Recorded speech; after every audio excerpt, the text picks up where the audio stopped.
Bonjour, je suis Céline du blog Made by Célinette et je suis ravie de vous retrouver pour un nouvel épisode de podcast, le numéro 29. Et ce sera un épisode couture. 3 mois.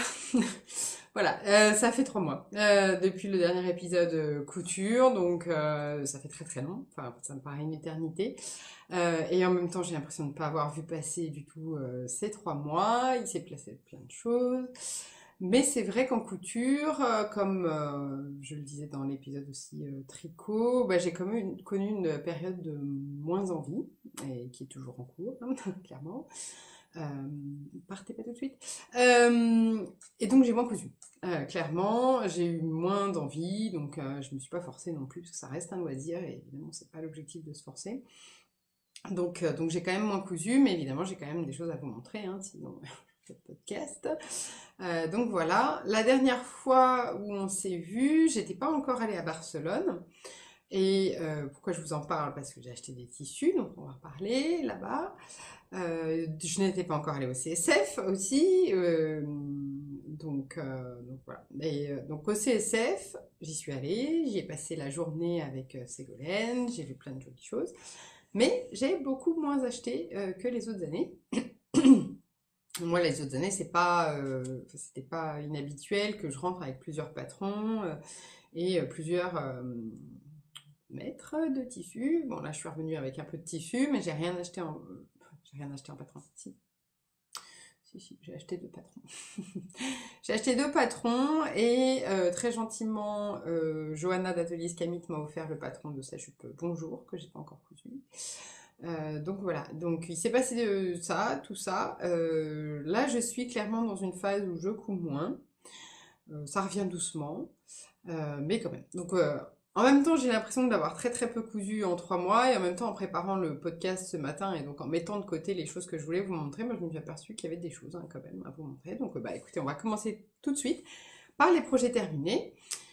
J'ai 2 tops, j'ai 2 robes et j'ai 2 manteaux. Donc je vais vous montrer d'abord les tops, ensuite les robes et ensuite les manteaux. Et je me focaliserai plus sur les manteaux. Vous allez comprendre pourquoi dans un instant.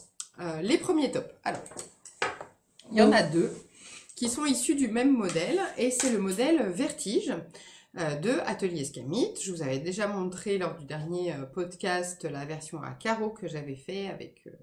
classique avec le boutonnage devant. Et donc là, j'ai fait 2 versions dans des tissus que j'ai achetés chez Nuona à Barcelone. Je vous mettrai les références comme d'habitude dans l'article sur le blog. Et en fait, donc j'étais allée à Barcelone pour un festival de tricot, mais bon, donc j'y étais avec ma copine Valérie, on est allé chez Nuona. Et c'est le paradis là-bas. En fait, j'avais jamais vu autant de Nani Hiro regroupés au même endroit déjà. Elle avait une très belle sélection de tissus par ailleurs. Elle avait des tissus français, mais bon, on n'était pas là du coup pour acheter des tissus français. Mais typiquement, elle vendait de l'atelier Brunette. Mais alors surtout, sa collection d'Aniero était démente, quoi. La dame, je pense, est d'origine japonaise, qui tient la boutique. Et clairement, il y avait une sélection de tissus japonais qui était superbe, vraiment superbe. Et donc du coup, j'ai fait 2 blouses Vertige simplifiées dans des tissus que j'ai achetés. Donc celle que je porte sur moi, qui est un Nani Hiro, voilà, donc qui est une double gaze, voilà. J'ai fait une version manche 3/4 parce que j'étais pas sûre d'assumer l'imprimer en manche longue, voilà. Donc si vous voyez, c'est donc un fond gris pâle avec un blanc nacré, des bandes de gris plus foncé, du jaune, et ça c'est du bleu marine. Voilà, donc c'est un tissu très géométrique. Voilà, et j'ai acheté aussi et fait donc ce modèle Vertige également dans cette broderie anglaise. Cette fois-ci, j'ai fait une version manche courte. Voilà. Alors, d'ailleurs, c'est pas une broderie anglaise à proprement parler, c'est plutôt une broderie tout court, donc vous voyez, avec des petits trous, mais qui n'est pas transparent. Et donc du coup, comme vous voyez, j'ai fait une version très simplifiée de Vertige. En fait, Johanna, dans le patron, propose de faire une version sans patte de boutonnage. Manche courte, manche longue, ça c'est proposé. Et par contre, j'ai encore simplifié davantage le modèle, puisque j'ai supprimé l'empiècement. Comme vous pouvez le voir, au lieu d'avoir une couture ici avec un empiècement qui revient comme ça, moi la couture elle est ici sur l'épaule. Je vais vous montrer sur ce modèle là. On va pas voir grand chose avec la broderie, mais donc voilà, la couture est ici et il n'y a pas d'empiècement. Pourquoi? Parce que je trouvais que ces deux tissus se suffisaient à eux-mêmes. Je voulais vraiment mettre en valeur ces tissus que je trouve toujours très beaux. Et du coup, je trouvais que l'empiècement n'apportait rien. Et donc, je l'ai supprimé. C'est très facile à faire et je vais vous faire une petite vidéo qui sera en ligne dans les jours à venir, je pense, pour vous montrer comment faire. Mais c'est vraiment simplissime. Donc voilà, en fait, j'ai choisi ce modèle-là, parce que vous pourrez me dire, bon, bah, quitte à pas faire l'empiècement, pas faire les volants, etc., tu aurais pu choisir un modèle autre que la Vertige. Mais en fait, j'aime beaucoup cette encolure. Je trouve qu'elle est parfaitement proportionnée, c'est-à-dire qu'elle n'est pas trop près du cou, elle n'est pas trop décolletée. Enfin, je la trouve vraiment très féminine, cette encolure ronde. Et comme vous voyez, ça permet de porter les petits colliers. donc voilà, donc je voulais cette encolure ronde. Et donc j'ai utilisé la Vertige qui constitue finalement un très très bon basique pour après s'amuser. Et donc j'ai toujours fait ma taille 40, élargie je crois au 42 orange.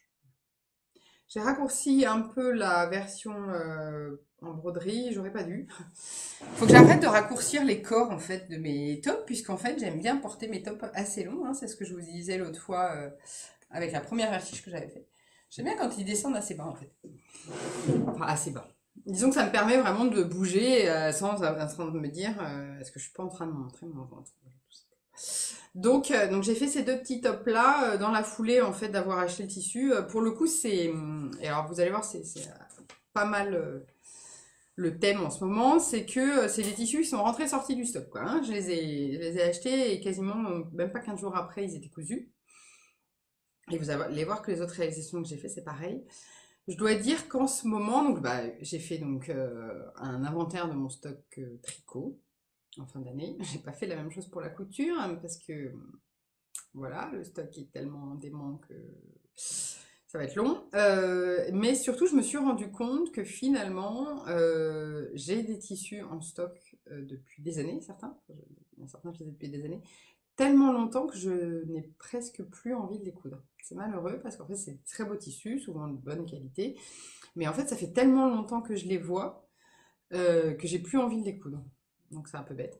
Il faut que je fasse un tri, sans doute que j'en vende certains peut-être. Et voilà. Et donc du coup vraiment maintenant je m'interdis d'acheter des tissus, vraiment pour le coup, si ce n'est pour des projets immédiats en fait. Et typiquement ce mois-ci je n'ai acheté qu'un coupon de tissu qui est de la gabardine avec élastane que je veux utiliser pour faire une toile pour un Sacha. Mais on en reparlera. Donc voilà, donc là vraiment pour l'instant l'objectif c'est de faire rentrer sortir le tissu et puis je vais voir ce que je vais faire avec mon stock actuel parce qu'il y en a certains j'ai vraiment plus envie de les coudre, d'autres oui mais il y en a certains j'ai plus envie de les coudre donc peut-être je vais voir pour faire une braderie. J'ai mes copines qui organisent une braderie début mars, mes copines les petites normandes qui organisent les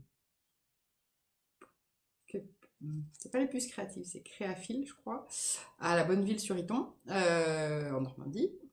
Donc voilà, mais je vois. Peut-être faudrait que je m'arrange, voir avec Julien si l'organisation familiale permet que j'aille faire une braderie de mes tissus à la Bonneville-sur-Iton. Vous voyez. Je vais voir. Donc voilà, ça c'est l'été de. C'était. Oula, on va voir un petit coup, hein parce que...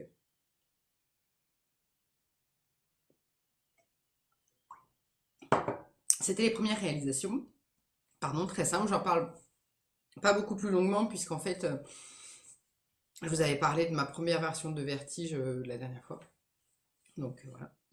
Alors ensuite, les autres réalisations, ce sont 3 robes à robes. On va commencer par la première que j'ai cousue, puis je vous montrerai les autres ensuite. Je sens que ça va se casser la margoulette.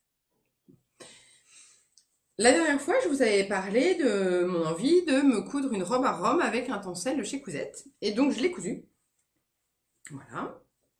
Donc, la robe à Rome, c'est un modèle bien connu de Direndo. C'est une robe avec des manches légèrement chauve-souris, qui se cousent dans le prolongement, enfin, qui sont dessinées dans le prolongement plutôt des pièces devant et dos. Ça signifie qu'il n'y a pas de manches à monter là. Donc, ça simplifie beaucoup cette partie-là. C'est un modèle qui est vraiment destiné aux débutants hein, de chez Direndo. Mais ça, évidemment, les couturiers un peu plus habitués peuvent tout à fait la réaliser puisque c'est un modèle très rapide et très facile à faire. Et alors, ce modèle a une caractéristique qui est qu'elle est hyper simple à faire, mais extrêmement flatteuse aussi. C'est quand même une combinaison bien sympa.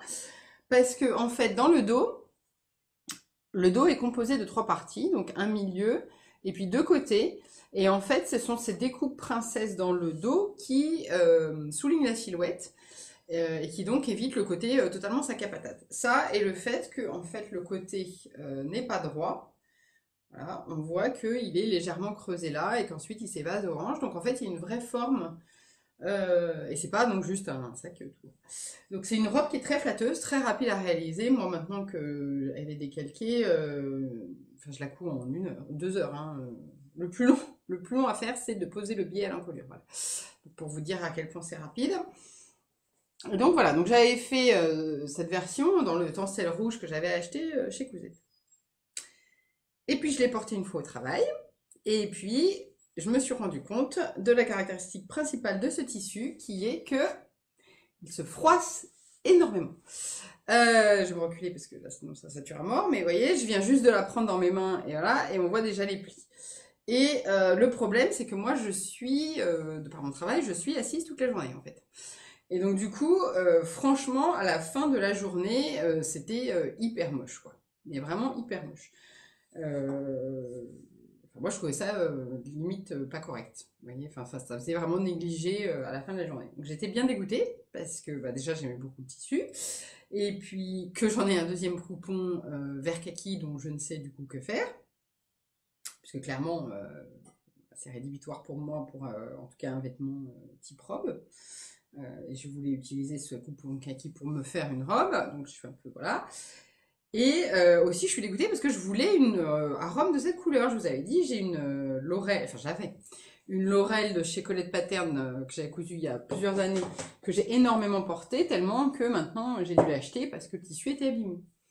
Et je voulais absolument une robe rouge bordeaux comme ça. Donc j'étais un peu embêtée. Là, je l'ai gardée pour le podcast, mais après elle va partir à la poubelle. Hein.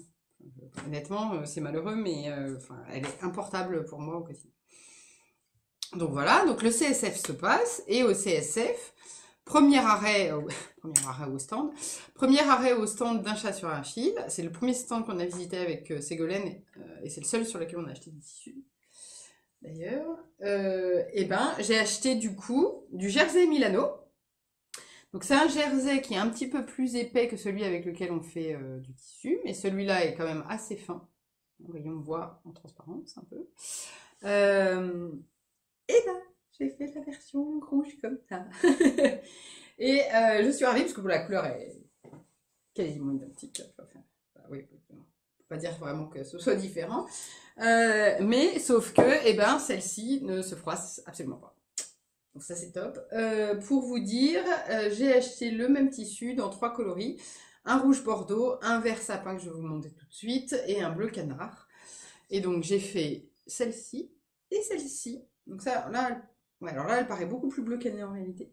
Puisqu'en fait, elle est vraiment vert foncé. Je ne vais pas réussir à vous montrer. Peut-être un peu. Non. Ça fait beaucoup plus vert, et beaucoup plus bleu. En réalité, elle est vraiment vert. Et là, pour vous dire, pour vous montrer la différence, je l'ai portée avant, enfin, je l'ai portée une journée avant le podcast. Donc là, elle va partir à la machine à laver. Donc, vous voyez, après une journée de portée, il n'y a pas un pli. C'est pas mal, hein, franchement. Voilà, à l'arrière, un tout petit peu dans le bas, mais enfin, vraiment rien.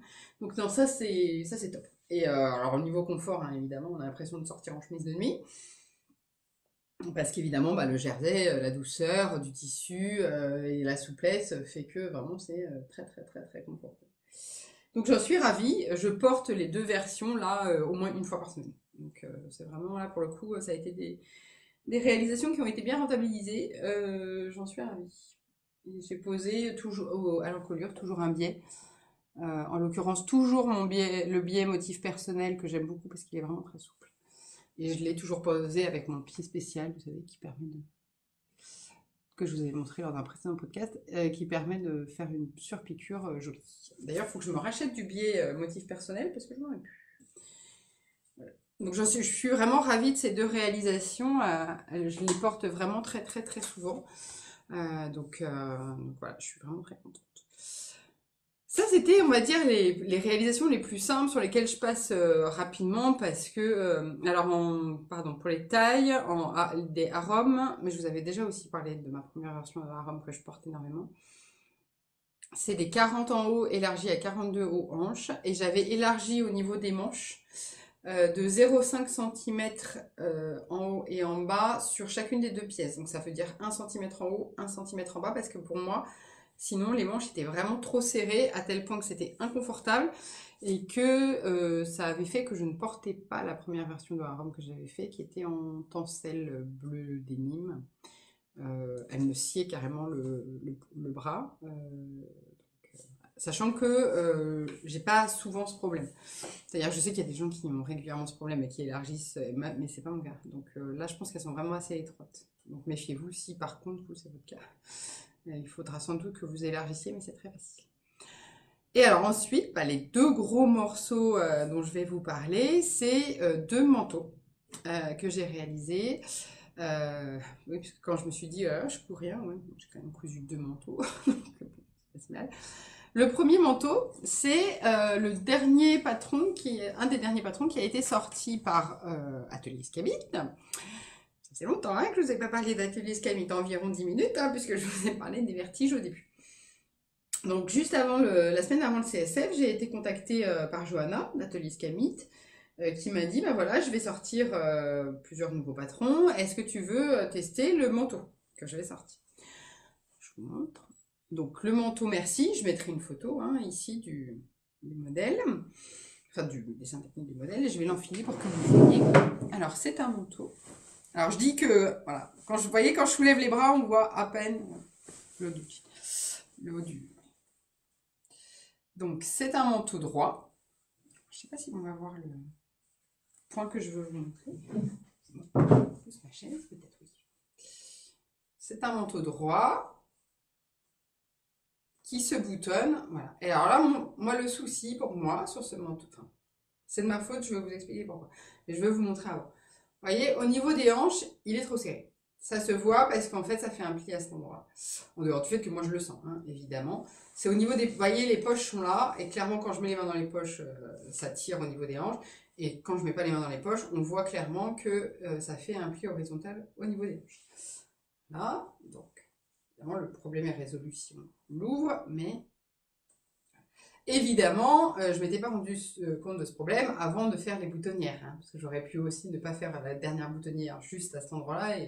Mais même là, on sent qu'au niveau des hanches, ça se voit, ça fait des plis ici. Voilà. C'est trop serré au niveau des hanches. Je me rassieds. Donc c'est un patron qui est le tissu, c'est un lainage France Duval Stala que j'avais acheté il y a longtemps et j'ai fait la doublure dans un Liberty, comme vous voyez, le Liberty Capel.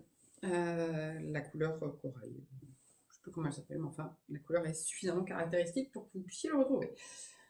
Donc, voilà, c'est un manteau droit, comme ça. Alors, c'est un manteau qui est assez simple. Les poches sont prises dans les côtés, comme vous voyez. Et alors, normalement, on peut aussi rajouter un petit volant ici. Moi, j'aurais bien aimé, parce que je trouvais le détail super mignon.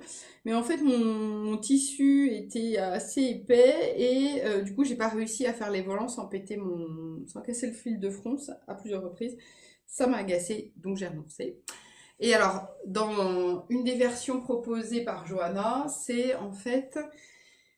d'avoir un dos ici élastiqué, et donc du coup avec un système un peu froncé, voilà.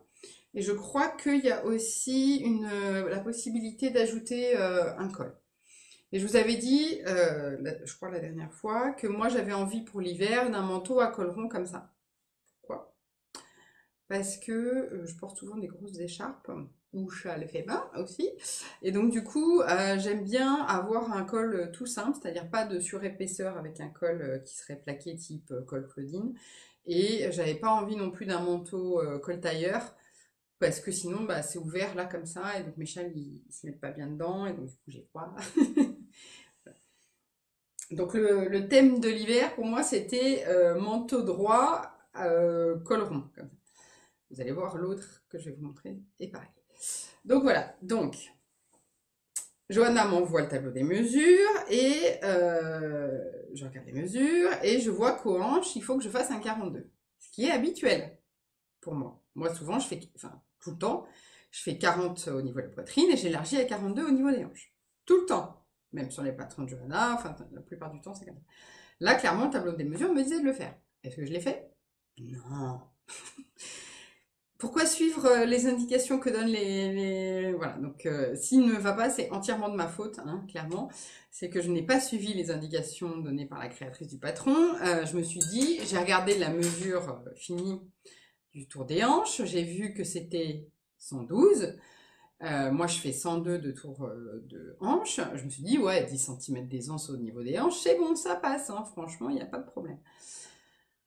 Eh ben, clairement, avec le jean, etc. Et puis, si on veut pouvoir un tissu plus raide aussi que, voilà, un lainage, donc un peu plus épais, qui a un peu plus de consistance. Bon, bah voilà, c'est trop petit. Tant pis pour moi, c'est de ma faute, hein, voilà. Donc, mais méfiez, enfin, pas méfiez-vous, mais respectez, si vous voulez faire ce modèle, il est vraiment droit, il a vraiment pas beaucoup d'aisance. Alors oui, il faut que je vous dise aussi que la mesure de référence en fait de la taille 40 au niveau des hanches, c'est 98 cm. Moi, je fais 102. Clairement, je ne fais pas un 40 aux hanches chez Atelier Skemi, je fais un 42. Vous allez comprendre pourquoi je vous dis ça. Donc j'aurais dû élargir, je ne l'ai pas fait, c'est de ma faute. Voilà. Mais si vous voulez le faire, attention, il est vraiment très droit, il n'a pas énormément d'aisance au niveau des hanches. Donc vraiment, si vous êtes entre deux tailles ou si le tableau des mesures vous dit de faire une taille au-dessus au niveau des hanches, faites-le parce que sinon vous serez trop serré, c'est dommage. Voilà. Sinon, sur la réalisation elle-même. Alors, sur la partie, comme souvent, on fait le manteau en tissu principal d'un côté, la doublure de l'autre, et ensuite on assemble les deux. Pourquoi je vous en parle? Parce que récemment, comme vous le savez, j'ai testé aussi un patron pour Pauline Alice, dont on parlera plus tard, parce que pour l'instant il n'est pas sorti. J'ai testé donc ce manteau pour Johanna, et j'ai fait un autre patron que je vais vous montrer.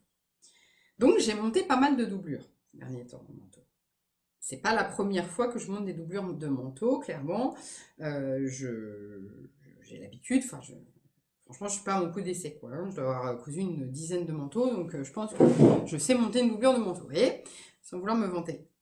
Mais, de plus en plus, que ce soit la veste de Pauline Alice ou ce manteau merci de Johanna, je vois cette technique-là qui est en fait d'avoir l'ourlet dans le prolongement, si vous voulez, de la pièce devant. Et donc en fait d'avoir une pièce devant qui fait un décroché comme ça. Et donc en fait on replie et vous voyez là on a pour le coup la parmenture qui se met là. Et donc en fait vous voyez on replie à cet endroit là et là ça vient s'accrocher. Moi j'aime pas du tout. Voilà, je le dis. Je l'ai dit à Johanna aussi, je l'ai dit à Pauline aussi. Et en fait là vous voyez on coud ici. Où est-ce qu'on... attendez. Oui. Oui. En fait, c'est ici. Là, vous n'allez pas beaucoup voir. Mais... voilà. On fait un. Voilà, ici, c'est le point de crante. Là où on crante, en fait, pour repartir dans l'autre sens. Voilà, là, on voit qu'il y a un petit carré. Ben, moi, je trouve ça pas du tout pratique comme manière de monter les doublures. Ce n'est que mon avis personnel. Je m'en suis ouverte aux créatrices. Voilà. Mais moi, je trouve ça pas du tout pratique. Ce côté, il faut cranter. Bon, pourquoi pas à la limite, mais je trouve que c'est pas précis. Une fois sur deux, j'arrive pas à avoir un rendu propre. Alors là, oui, parce que je me suis appliquée et tout ça, mais une fois sur deux, je trouve que le rendu est pas top à ce niveau-là. Ou en tout cas, enfin vraiment, c'est pas ma technique préférée. Johanna a fait une vidéo pour le manteau merci, donc normalement, ça facilite quand même grandement le processus de montage. Néanmoins, voilà, c'est pas forcément, voilà, mais écoutez, voilà, typiquement, hein, le problème qu'on peut avoir. Là.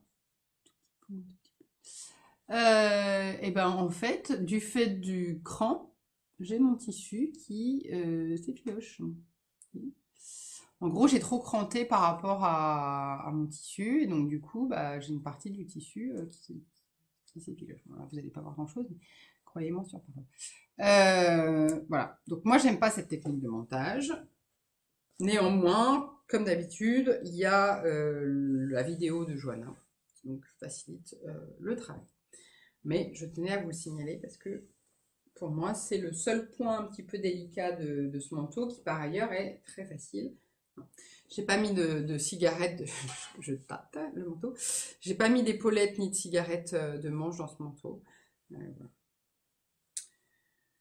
Donc voilà, donc c'est pareil, je l'ai gardé pour vous le montrer, mais alors lui j'hésite, autant la robe va partir à la poubelle je pense, autant ce manteau-là j'hésite, je vais peut-être faire un appel sur Instagram pour l'offrir, si quelqu'un le veut.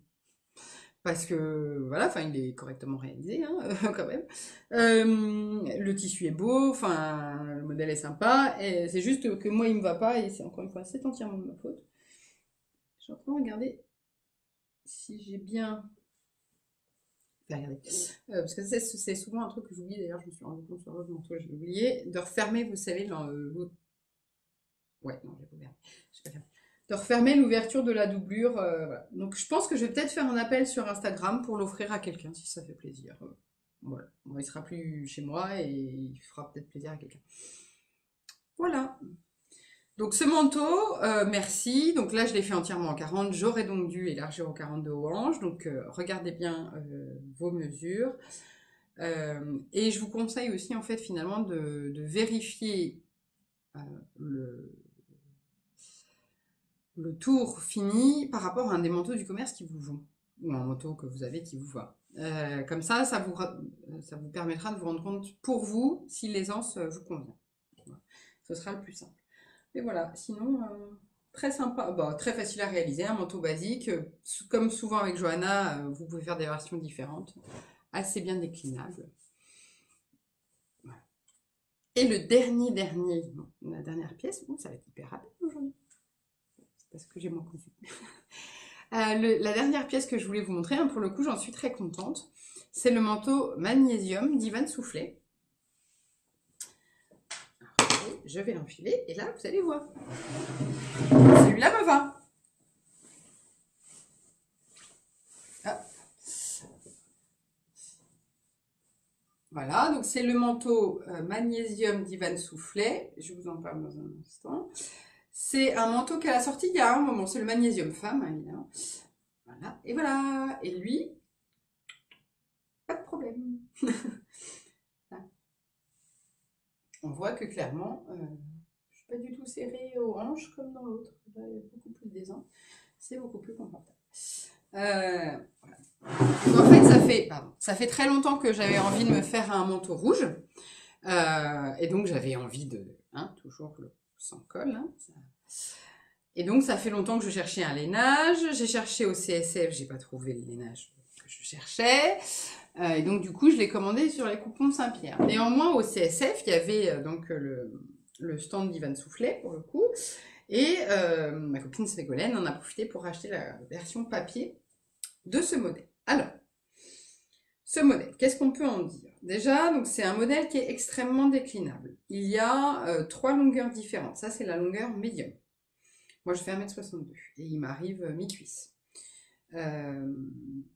Ensuite, il y a la possibilité d'acheter, donc il y a une version avec un pli dans le dos, avec des martingales ou sans martingales, avec différentes poches possibles. Et ensuite, vous pouvez acheter donc ça c'est dans le patron de base, et après vous pouvez acheter un pack d'extensions dans lequel vous avez une capuche, d'autres versions de... Ah oui, dans la version de base, je crois qu'il y a déjà le col tailleur qui est inclus. Dans la version, dans le pack d'extension, il y a d'autres formes de col, donc un col rond type Claudine, un col officier, il me semble. Voilà, donc il y a une capuche, il y a d'autres martingales à différents endroits, il y a un bas-volet pour une version trench. Qu'est-ce qu'il y a d'autre? Il y a d'autres poches, enfin voilà. Donc on peut faire aussi... Et donc il y a une infinité de déclinaisons possibles, puisque vraiment en faisant varier le tissu, genre avec de la gabardine, du lainage, du jacquard, moi je l'imagine bien en coton natté pour l'été, il y en a qui ont fait des versions doudoune avec la version courte, voilà, vraiment c'est le patron de base du manteau, enfin, globalement, et puis vous pouvez faire n'importe quel manteau que vous voulez avec. Il y a tellement de possibilités, et c'est parfois ce qu'on reproche au patron d'Ivan Soufflet, il y a tellement de possibilités qu'on peut s'y perdre. Il faut savoir que les patrons d'Ivan Soufflet, ils sont super complets. Ils sont super complets à plusieurs niveaux, c'est-à-dire qu'il y a beaucoup d'options. Quand vous téléchargez, c'est que des patrons, enfin là, jusqu'à récemment, c'était que des patrons PDF. Quand vous téléchargez les patrons PDF, il y a beaucoup de documents différents. Et les instructions sont très longues. Voilà. Donc ça, c'est, à mon avis, révélateur de sa personnalité, de sa volonté vraiment de couvrir entièrement son sujet. Mais je sais que j'ai déjà entendu dire que certaines personnes trouvaient que ça faisait trop. Clairement qu'on s'y perdait. Lors du CSF, elle proposait des versions, des packages en fait, papier. D'ailleurs, je vais mettre en pause, je vais vous montrer quelque chose. Au CSF, il y avait des versions papier de ces patrons, et donc du coup, j'en ai acheté 2. J'ai acheté le magnésium pour Mini, je vais faire un truc pour mon bébé, qui a, je sais plus, jusqu'à 12 ans. Hein, donc pareil, hein, j'ai un peu de marre. Est-ce que vous voyez un peu la beauté de ce packaging? Moi vraiment, ces illustrations à l'aquarelle, j'ai trouvé ça superbe. Voilà. Et j'ai aussi acheté la chemise Vitamine, sur laquelle je lorgnais depuis un moment, et il y avait une version qui était présentée par une des aides de Johanna sur le salon, qui était vraiment magnifique. Voilà. Donc à l'intérieur de ces paquets, bon, on a été coupé, je ne sais pas pourquoi, il n'y a que la planche, et en fait les instructions sont, je crois, à télécharger avec en ligne. Il faudra que je regarde ça. Vous voyez, je les ai achetés en novembre, je ne les ai même pas encore ouverts. Donc, bref, donc voilà, donc ça, et donc Ségolène, elle a acheté la version femme du magnésium. Donc moi, mon magnésium, je l'ai voulu très simple parce que je me suis dit, bah, c'est le premier que je couds. C'est plus ou moins une toile pour moi. Et puis de toute façon, j'avais envie j'avais une idée très claire de ce que je voulais pour mon manteau d'hiver. Je voulais donc un manteau à col rond. Je voulais une patte de boutonnage cachée, comme dans le waffle pattern que j'avais cousu l'année dernière. Et je voulais des poches passe-poilées. Donc en fait, j'ai pris donc, le col classique du magnésium, j'ai pris la longueur médium, j'aurais pu prendre la version longue, hein, j'aurais pas été... voilà, mais bon, le médium me va bien. Et en fait, donc j'ai juste adapté la patte de boutonnage cachée du waffle pattern. Donc c'est pas très compliqué, mais bon, évidemment, ça pour le coup, c'est pas une option qui est proposée par ce patron-là, ça vient d'un autre patron. Et en fait, c'est assez simple. Là, c'est la parmenture, vous voyez. Voilà. Là, c'est la parmenture. La parmenture est doublée, en fait, hein, sur toute la longueur de la patte. Pareil pour le devant. Et donc, en fait, ça permet... donc, on les réunit à cet endroit-là. Hein, et en fait, après, on les joint par des petits... Enfin, on fait les boutonnières, pardon, sur la parmenture. Et au tout dernier moment, quand on a fini le patron... Enfin, l'assemblage, pardon, on joint avec des petits points.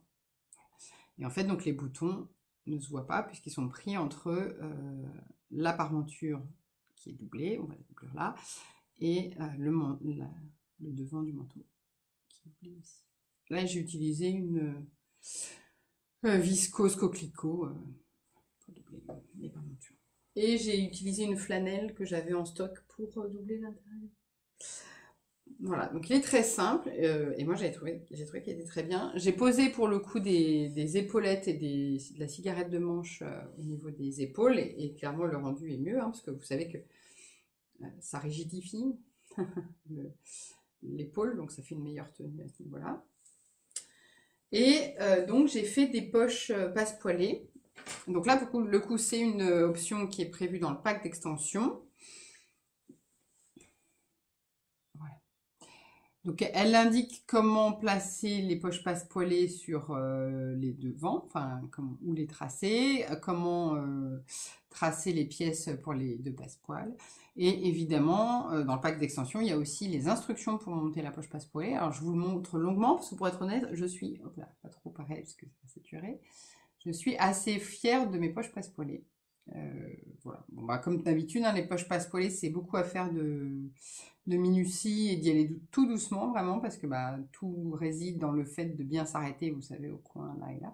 Et en fait, la petite astuce que donne Ivan dans les instructions, c'est que, si vous avez déjà monté une poche passepoilée, vous savez qu'on coud les passepoils d'abord, ensuite on ouvre la fente là et on fait les petits crans en triangle de chaque côté, après on retourne les passepoils sur l'intérieur, et en fait après on coud les petits triangles avec des passepoils avec les devants. Et en fait, avant de faire cette étape de coudre les triangles, elle vous fait assembler les passepoils, les 2 lèvres, on va dire, des passepoils ensemble, comme ça. Donc là, on bâtit ici, donc avec un fil de pâtis, hein, parce qu'évidemment, à terme, on retirera pour pouvoir passer la main. Mais donc là, et comme ça permet de bien refermer et d'être sûr que quand on va assembler le triangle, eh bien, on aura une jolie finition ici. Voilà, donc il y en a 2. Hop. Et là. Donc voilà, donc j'en suis très contente, enfin je suis très contente du modèle. J'ai fait un 40 sans aucune modification, sans les élargissements où Angela vous dites, bah dis donc, t'as pris tes risques quand même, parce que vu ta précédente expérience. Non, en fait, pour le coup, j'avais vérifié avec le tableau des mesures finies. C'est pour ça que c'est tellement important pour moi d'avoir le tableau des mesures finies.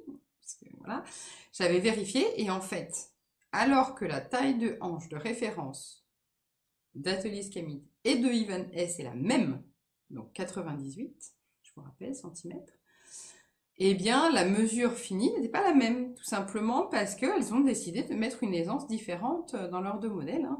Voilà, il n'y a pas de problème.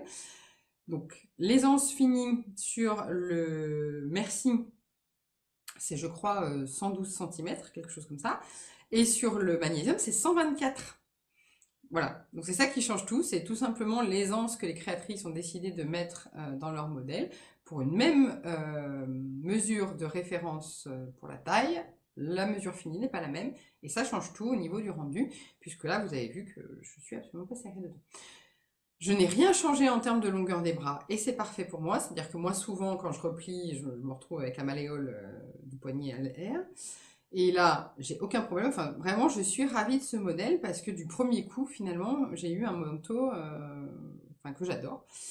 J'ai acheté donc le tissu au Coupon Saint-Pierre. C'est un tissu qui ne m'a pas coûté cher, qui m'a coûté 20 € les 3 mètres. Et ça se voit, hein, parce que je l'ai à peine porté et que vous voyez, alors là, vous ne le voyez pas trop parce que ça sature, mais on voit un petit peu là, il bouloche sous les bras.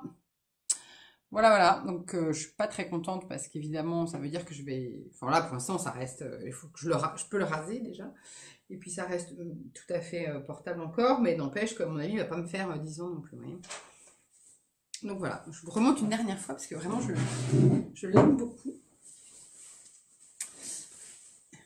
Et donc voilà, du premier coup tout tombe bien, l'assemblage très bien. Alors, et la doublure, me direz-vous puisque je vous ai parlé longuement de la doublure du Merci, et bien la doublure ne se monte pas pareil sur le magnésium et je préfère de loin le montage. Voilà.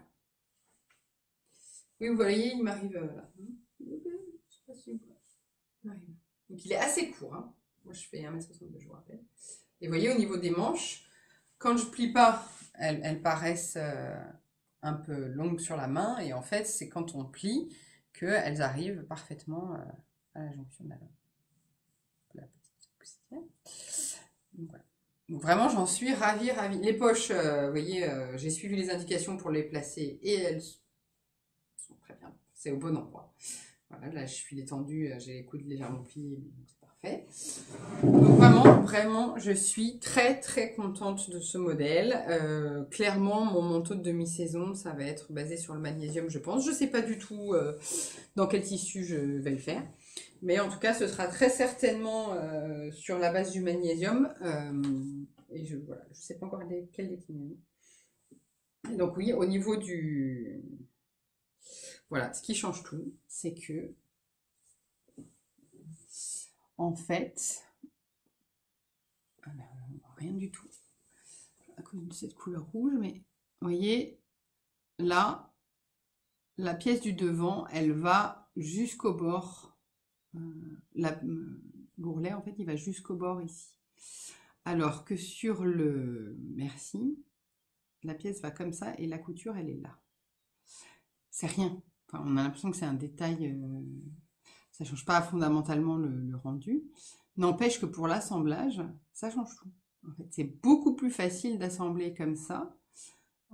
Et là, ça fait un coin parfait. Enfin, je veux dire, et il n'y a pas d'histoire de devoir cranter, je sais pas. Enfin, on crante là, hein, évidemment, pour avoir un coin propre.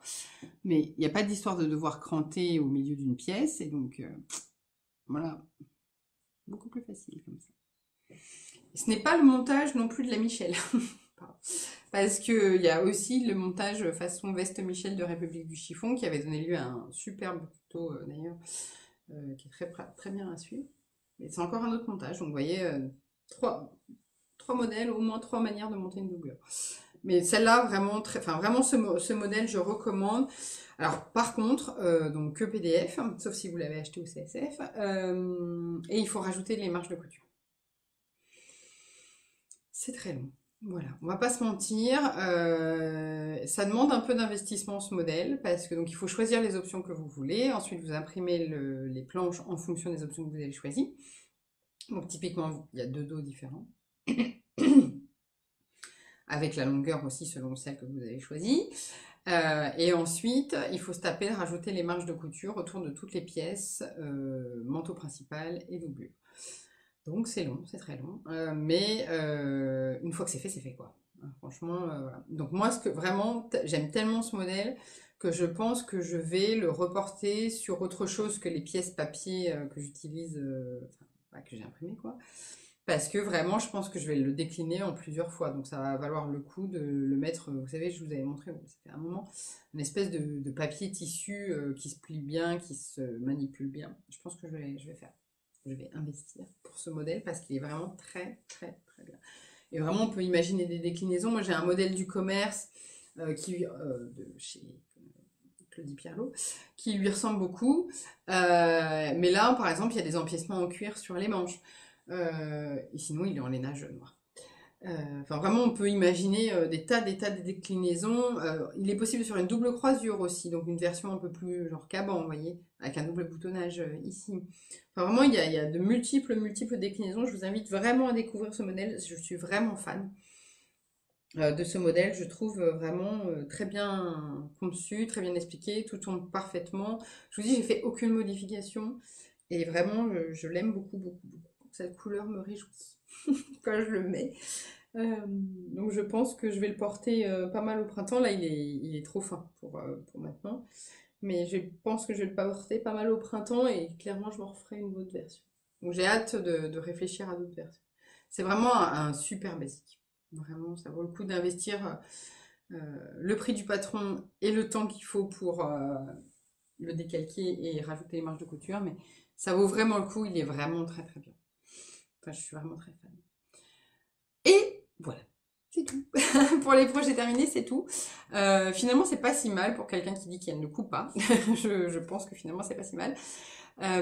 Et dans les projets à venir, donc j'ai envie de me faire le Sacha Trousers. Je vous montre. Parce que j'ai imprimé de chez Closet Case Pattern. Donc le modèle, c'est celui-là.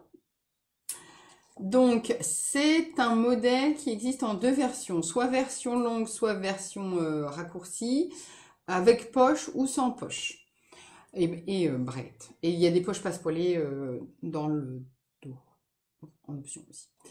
Donc c'est un modèle assez proche du corps, tout simple, qui requiert un tissu avec élasticité, donc qui est assez moulant. Voilà. Et donc du coup, je me dis que, vous voyez, c'est un truc que je trouve super. C'est dans les instructions. Il faut, parce que souvent on vous dit il faut tant de degrés d'élasticité, etc. C'est pas forcément évident de faire les calculs, surtout si vous êtes pas matheux comme moi. Donc là, en fait, on vous dit, bah voilà, votre pièce de tissu, elle est grande comme ça, elle doit pouvoir s'étendre jusqu'au bout de la flèche. minimum, pour que vous soyez sur le bon taux d'élasticité. Voilà, c'est tout bête, mais c'est très pratique. Donc je pense que je vais m'en faire. En tout cas, c'est sûr que je vais faire une toile déjà dans la gabardine bleu marine, pardon, que j'ai acheté récemment. Pourquoi? C'était les soldes, il n'y a pas longtemps. Il y a peut-être même encore les soldes, bref. En tout cas, je me suis dit, bon, je mets quand même beaucoup de pseudo jeans, voilà. Mais de temps en temps pour le boulot, ce serait quand même pas mal que j'ai des pantalons qui ne soient pas des jeans, qui fassent un petit peu plus habillés. Mais moi, la forme que je porte, c'est des pantalons droits, voire cigarettes en fait. C'est surtout des pantalons de cigarettes, c'est vraiment la forme qui me va le mieux, en tout cas que j'aime le mieux porter. Donc je me suis dit, bon, eh ben, c'est pas grave, comme j'ai pas envie là, en ce moment particulièrement de coudre, je vais investir dans un beau pantalon noir, en tissu non fluide. Enfin, je voulais pas un tissu type lainage fluide qui bouge. Je voulais vraiment une sorte de gabardine de coton fine, noir, droit. C'est pas foufou quoi, comme de. Eh ben j'ai pas trouvé. J'en ai trouvé qu'un chez Monoprix, qui est bien, enfin qui fait l'affaire pour le moment, mais j'ai été, enfin ça a été incroyable quoi. J'ai fait toutes les boutiques que je connaissais, j'ai pas trouvé. Donc je me suis dit, bon, c'est pas grave, je vais m'en coudre, tant pis, je vais m'en coudre, voilà, c'est tout. J'en ai marre de jamais trouver ce que je veux, j'ai envie d'en avoir plusieurs, potentiellement avec des motifs, ou je sais pas, enfin, en tout cas j'ai envie d'avoir le choix. Et là, clairement, dans les magasins, j'ai pas le choix, enfin, je trouve pas ce que je veux. Donc voilà, donc je vais m'en faire, et je pense que je vais commencer par faire la version comme ça. Alors peut-être celle-là, vraiment. C'est-à-dire sans les poches. Bah, déjà parce que ça va être une toile. Et en fait, je me pose des questions, mais souvent dans les modèles que je me suis cousu, je me demande si les poches jouaient pas un petit peu sur les problèmes que j'avais au niveau du devant. Donc je voudrais essayer de tester une version sans poche. Aussi parce que je mets jamais mes mains dans mes poches, dans mes pantalons. Donc voilà, essayer d'épurer un peu la silhouette du pantalon. Pour voir ce que ça donne. Donc je vais, là j'ai imprimé, je vais assembler ce week-end. Et puis coudre ça dans la foulée, je pense. J'ai une de mes copines, Marie-Michel, qui me demandait de vous dire, enfin d'exposer mon organisation couture. Alors, je sais pas si ça vous intéresse. Jusqu'à assez récemment, je suis quelqu'un de très organisé dans la vie, ça c'est sûr, ça va changer je pense. Et donc du coup, je planifiais très à l'avance, notamment la couture. Ça m'arrivait fréquemment avant de décalquer plusieurs patrons d'avance, les couper d'avance, les surjeter d'avance. Voilà. C'est moins vrai. Alors, je pense que ça fait gagner beaucoup de temps de procéder comme ça, mais en ce moment, je ne suis pas assez claire dans ma tête sur mes envies pour procéder comme ça. C'est-à-dire que j'ai commencé à couper, je crois que c'est le dos du fusain, je l'ai coupé il y a moins de 2 mois, je toujours pas cousu, j'ai changé d'avis, j'ai même pas coupé les autres pièces. Là, en ce moment, je fonctionne vraiment au coup de cœur, à l'envie. J'arrive pas à planifier d'avance les réalisations couture que je vais faire. Donc voilà. Donc en fait, en général, ce que je fais, c'est que le vendredi, enfin non, ce que je fais, c'est qu'en général, autour du mercredi, je choisis la pièce que j'ai envie de coudre quand j'en ai envie. C'est-à-dire qu'il y a des semaines, je peux pas. Et disons les semaines où j'ai envie de coudre ou de faire une nouvelle pièce, vers le mercredi, je décide de la pièce que j'ai envie de coudre. Pourquoi? Parce que je suis au travail. Et donc, du coup, j'imprime tout simplement au travail. Voilà. C'est comme ça. J'ai pas d'imprimante à la maison, tout simplement. Donc j'imprime au travail les pièces à assembler. Voilà. En général, le jeudi soir où je garde Alice quand Julien va au sport, j'assemble la planche, ce qui n'est pas le cas puisque là aujourd'hui nous sommes vendredi, vous voyez que je ne l'ai pas fait, donc ça je vais le faire ce soir. Donc j'assemble ça et j'essaye de couper le vendredi soir le tissu pour être en fait prête à coudre le week-end, parce que clairement avec le rythme que j'ai actuellement et de le fait que j'ai envie de passer tout simplement du temps avec ma famille, je coupe pas le soir, en semaine. J'y arrive plus, là il faut que je sorte toutes les machines, etc. Je rentre, il est souvent entre 7h30 et 8h chez moi, bon, j'ai tout simplement pas le courage. Donc je couds le week-end. Donc ça veut dire que j'essaye d'être en ordre de marche le week-end pour coudre. Alors quand est-ce que je couds dans le week-end? En général, soit je couds le samedi matin avant qu'on démarre la to-do de la mort de la famille. C'est-à-dire qu'Alice, en général, se réveille vers 7h30, 8h, y compris le week-end. Parfois 8h30, 8h, ça dépend. Bon, en tout cas, voilà. Donc du coup, on essaie de démarrer doucement. Donc soit je surjette à ce moment-là. Mais en général, le gros de ma couture, c'est le samedi en fin d'après-midi. En général, quand on a fini de faire les courses, tout ça, et qu'on se pose un peu à la maison, Alice joue, Julien soit regarde la télé, soit lit, et moi je couds. Et le dimanche après-midi, où en fait, Alice fait la sieste. Donc du coup, c'est pendant la sieste d'Alice. Et puis ensuite, parfois, Julien va au parc avec elle. Et moi, je continue à coudre. Voilà. En général, c'est globalement comme ça que ça s'organise à la maison. Donc ça veut dire que globalement, dans le week-end, je couds. Maintenant, je dois peut-être coudre 4-5 heures dans le week-end, peut-être. Quelque chose comme ça. Donc clairement, en ce moment, je fais des projets qui tiennent dans ce temps couture. Voilà. Parce que j'ai pas envie de me frustrer. Là, et parfois non, c'est-à-dire que la semaine dernière, il y a 2 semaines même, il y a 2 semaines, j'ai commencé une robe Bristol que je vois là qui est posée sur ma chaise. Je l'ai pas finie, il me reste une manche à faire, hein, mais j'ai pas fini. Et l'ourlet du bas, je l'ai pas fini. Donc soit je vais la finir, soit je verrai, mais enfin oui, je vais la finir parce que c'est très sympa. Et donc voilà, donc soit ça tient dans le week-end, soit du coup ça prend un peu plus de temps, c'est pas grave. Voilà, c'est ma nouvelle résolution, si on peut parler de résolution. Pour la nouvelle année, c'est de me mettre moins la pression autour des loisirs créatifs, notamment de la couture. Je veux vraiment pas que ça devienne une contrainte. Enfin, c'est vraiment débile. J'ai fait pas mal de tri. Donc je veux aussi essayer de coudre de manière plus raisonnable pour pas réaccumuler des choses. J'ai pas autant de robes que Anne du blog Un chat à chat, mais voilà, je préfère porter plus les pièces que j'ai et voilà. Et en même temps, c'est vraiment, voilà, je suis dans une démarche, beaucoup de réflexion, je sais pas fixer ni rien. J'ai pas envie d'aller que vers du tout fonctionnel, hein, parce qu'en fait, je me suis rendu compte que ces dernières années, c'est beaucoup ce que j'ai fait. Et qu'en ce moment, quand j'ouvre mon placard, il y a des jours, j'ai juste envie d'un truc fun, avec des motifs, etc. Et que je n'en ai plus, voilà, je n'ai plus que des unis dans des couleurs assez passe-partout, parce que j'ai essayé d'aller vers beaucoup de fonctionnalités dans ce que je cousais. Donc là, l'objectif est bien atteint. J'ai une garde-robe quasiment entièrement homemade et très fonctionnelle. Là, j'ai aussi envie d'un peu plus de fun. Voilà, dans ce que je couds, donc soit dans les motifs, sans doute dans les motifs, je pense que ça va être dans les motifs.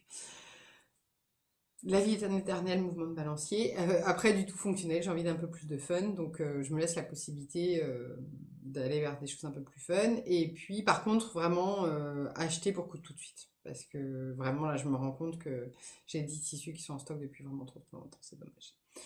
Voilà, ça a été un peu décousu, c'était la reprise de la couture aussi, donc j'espère que ça vous a plu quand même. Je vous dis à je sais pas quand. Je vais essayer d'être un peu plus régulière, mais en même temps, comme je ne veux pas me mettre de contraintes en termes de rythme de couture, je vous ferai pas un podcast pour vous dire ah bonjour, ça fait 15 jours, j'ai rien cousu, au revoir. Voilà, donc je sais pas quand est-ce qu'aura lieu le prochain podcast, mais voilà, et puis je vous dis à bientôt.